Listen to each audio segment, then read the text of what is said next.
engine running. Liftoff. We have a liftoff. Ladies and gentlemen, boys and girls, children of all ages, the Minot State Professional Communications Department proudly brings to you the Striha Sports Podcast with your host, Parker Striha. Hello and welcome back to the Striha Sports Podcast.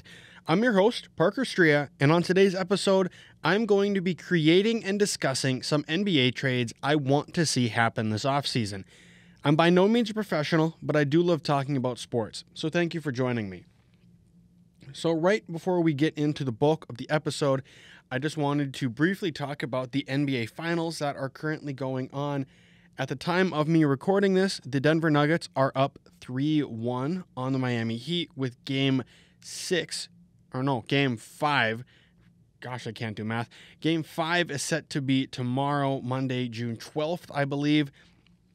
And I know this is going to sound like everyone's going to be saying this because it's looking like what it's going to happen. My prediction at the beginning was Nuggets to win the series in 5. I kind of figured the Heat would somehow steal at least one win, and they had to play almost perfect to get that one win. Otherwise, I think this series easily could have and probably would have been a sweep. But yeah, Nuggets are probably going to be bringing home their first ever NBA championship tomorrow.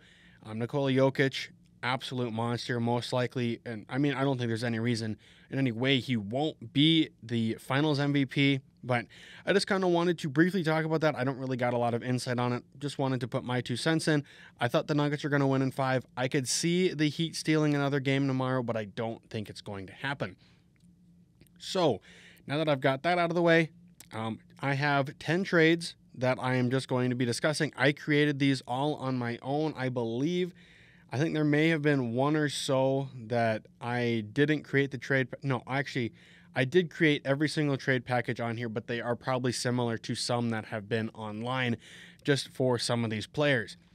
Now, I do want to preface this by saying I don't expect any or all of these trades to happen. These are just trades that if they happen, I would be a fan of them. I think they would be really good for the NBA. Also, I did not come up with these destinations for all of these players. Like if Damian Lillard has been linked to the Knicks, I didn't link him to the Knicks is basically what I'm saying. I just created the trade package for the trade in my video.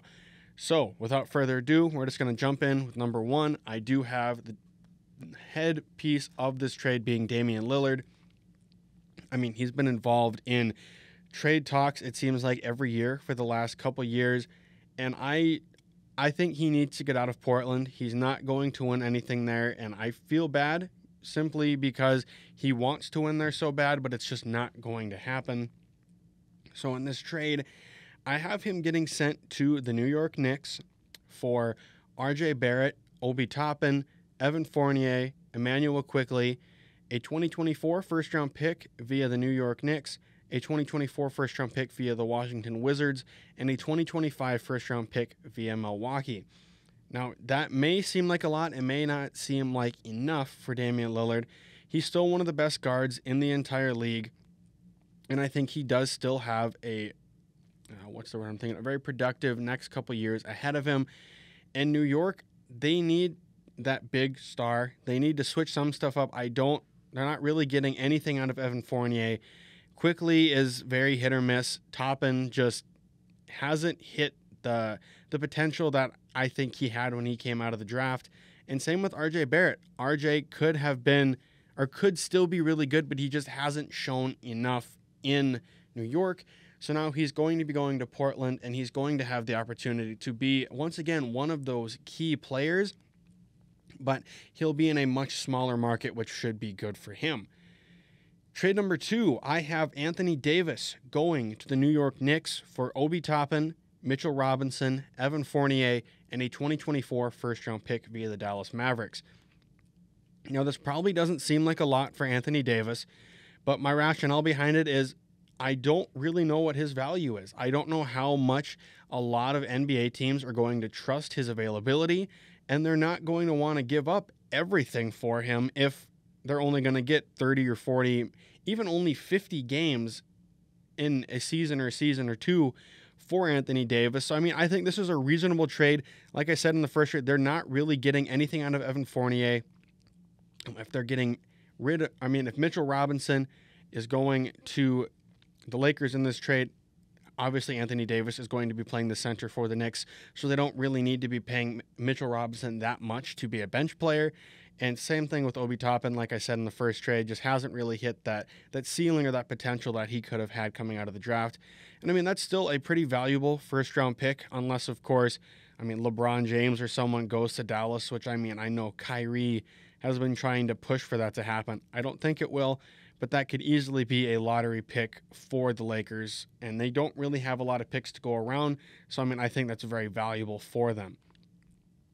Trade number 3, I have Luka Doncic and Reggie Bullock going to the New York Knicks in exchange for Obi Toppin, RJ Barrett, Emmanuel Quickley, Evan Fournier, a 2023 first-round pick via Dallas, a 2024 first-round pick via Detroit, a 2025 first-round pick via Milwaukee, and a 2026 first-round pick via New York. Now, this is this is basically the exact same trade package that I had for Damian Lillard, just with more picks, and obviously Knicks getting another player, including that star they're trading for. The reason I have more picks in this is Luka is still extremely young. He's a lot younger than Damian Lillard, and he is one of the most valuable players in the entire league. So, for Dallas, you're stocking up on draft picks, and you're getting some players that could still be really good and could help you win some games in the future. But, Luka has seemed like he is not super happy in Dallas. So, I think if I'm them, I try to get as much as I can for him now instead of him trying to force his way out, making it ugly, and then you lose any leverage you may have in a trade. Trade number 4.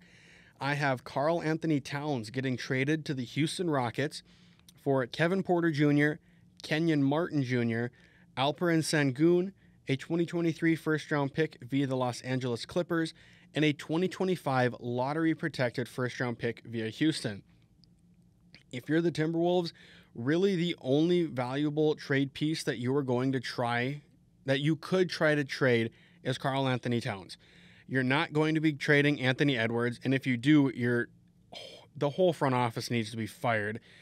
And Rudy Gobert doesn't have a whole lot of value anymore after you traded everything to get him.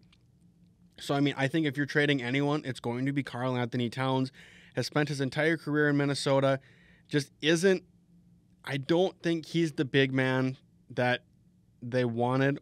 I love Karl Anthony Towns, but he's just, in my opinion, no offense, Karl Anthony Towns, if you're listening to this for some reason, I think he's one of the softer big men in the league. He's not super physical, not super dominant.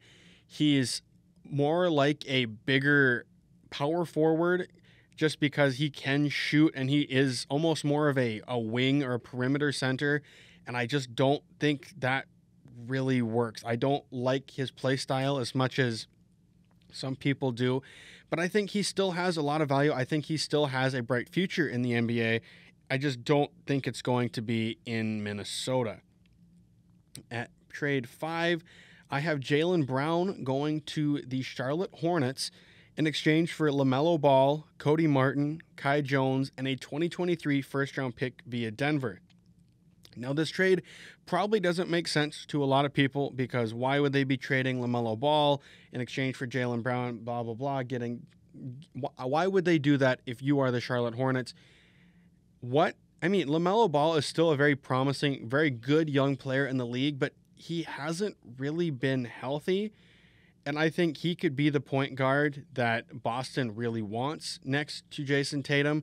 He's an elite scorer, a great passer.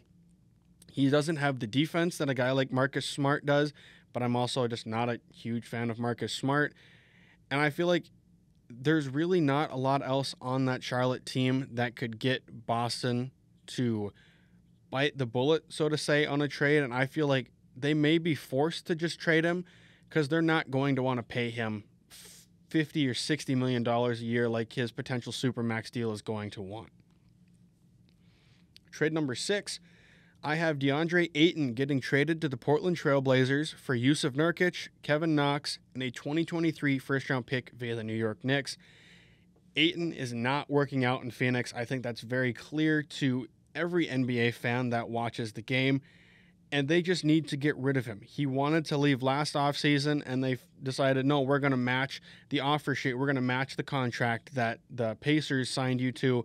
You're not going anywhere. If you're leaving, it's going to be our decision. And I don't really like that. I think Ayton could still be a really good player, but I don't think it's going to be in Phoenix. So shipping him up to Portland gives Dame a better center, in my opinion, than Yusuf Nurkic, who, I mean, yes, Ayton is going to need and want the ball more than Nurkic is, but I also think he's younger, he's better, and he has a higher ceiling.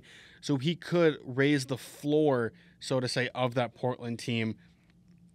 And Nurkic, I think, is just a better center for Phoenix because he's not going to want the ball.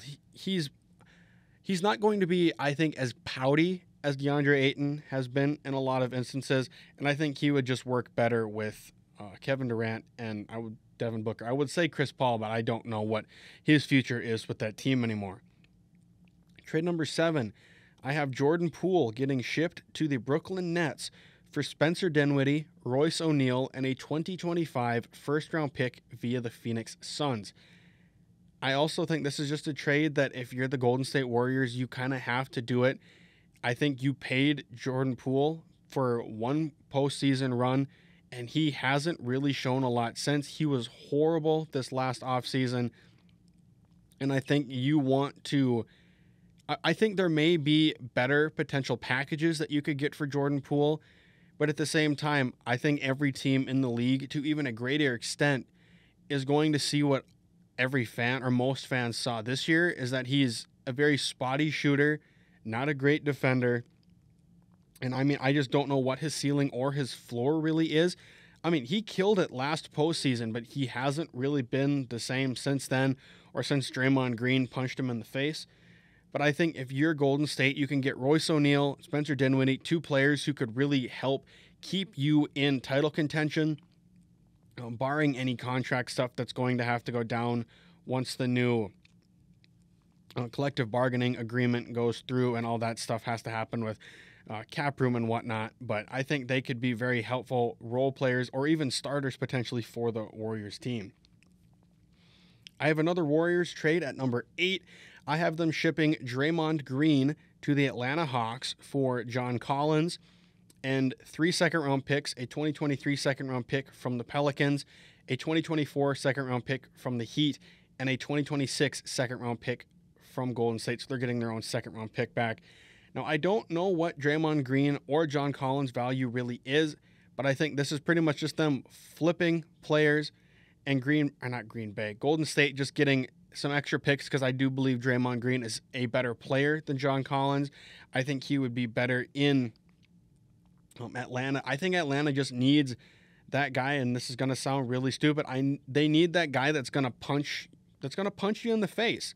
Like, I don't think Draymond Green is really going to put up with any, I'll just say it for lack of a better term, any crap that goes on with Trae Young down in Atlanta. I think he would be a great defensive leader for that team, and he's just an overall, he does it all. And I think John Collins he's one of those guys that I think just needs a fresh start somewhere to see if he can be what we thought he was going to be a couple years ago when he was, I believe, a 20 or 20-something point per game scorer, and we haven't really seen that since. Trade number 9.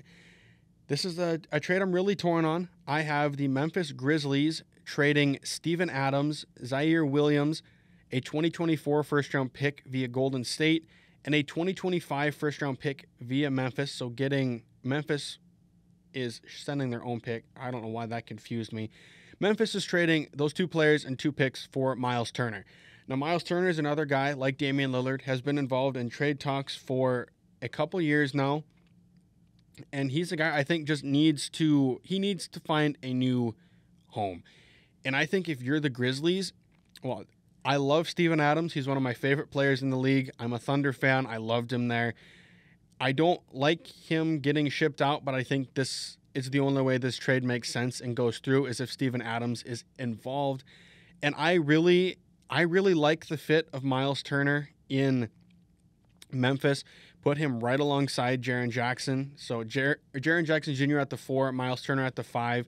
You have two very athletic big men who can shoot, who can score, and you have probably two of, if not the two best shot blockers in the entire league right next to each other. So your paint protection is going to be elite. And I think after Miles Turner just had a career year, I think his value has gone up for any team that's going to want to trade for him. And I think if you're the Grizzlies, regardless of whatever goes on with this Ja Morant stuff I'm not even really going to comment on, but you got some stuff going on, bring in Miles Turner, give him a fresh start, and he could flourish in Memphis, in my opinion. Now, this last trade is a 3-team trade, and I kept this one for last because it is the most unlikely to happen. But I just wanted to throw together a 3-team trade that was crazy, but I also just wanted to talk about it. So, my 3-team trade is the New York Knicks receiving Klay Thompson and Grayson Allen, the Golden State Warriors receiving Giannis Antetokounmpo, Derrick Rose, Evan Fournier, and Isaiah Hartenstein, and the Milwaukee Bucks receiving Andrew Wiggins, Jordan Poole, Moses Moody, a 2023 first-round pick via Dallas, a 2024 first-round pick via Detroit, a 2025 first-round pick via Milwaukee, and a 2026 lottery-protected first-round pick via Golden State. I mean, I don't know what Milwaukee's window is going to be anymore. I mean, if you have Giannis, that window is still very wide open for a championship, but I don't know what the future of that team holds. And there's kind of been some rumblings about him either wanting out or potentially just getting moved. And I think Golden State makes the most sense. Pair him right next to Stephen Curry, and you have one of the best duos in the entire league, maybe ever. But to do this, that does mean Golden State will be breaking up the Splash Brothers with Klay Thompson now going to New York.